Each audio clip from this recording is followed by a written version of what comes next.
Школат маравдауандатты карантин ахашсан дуынық шажан февралма. Уйтықай феқушын коттой республикай ахурады министрады. Аха мунафар ахашта афалхашкан житы барты қаққанаг орган. Кудрабары коттой автомы школа заутын шадуын процентай фылдыр ахурманасыд. Сыпардашан февралы абону оңта республикай забаққанандаттым ұқышма бақатыд арты минадай магай фылдыр.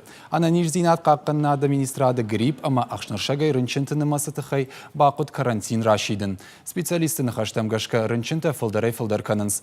Ниш самайдартыр мапара хаткана уман аражынс аппатқауға мазылттыдыр. Школа зауты ахур мырасаузышты дуын авдан февралы. Карантин ахур фаткыма штырк олым пазинатты на бахашта. Абона официахат кушин канам арта рынчынанам кайфажанди гриппай касыта мышпал вырткотой райрташтой грипп типа А, ама Б. Карантин абард арсавы уйтыхай самай ниже арлаун канам самай рынчынта мафа фылдарой.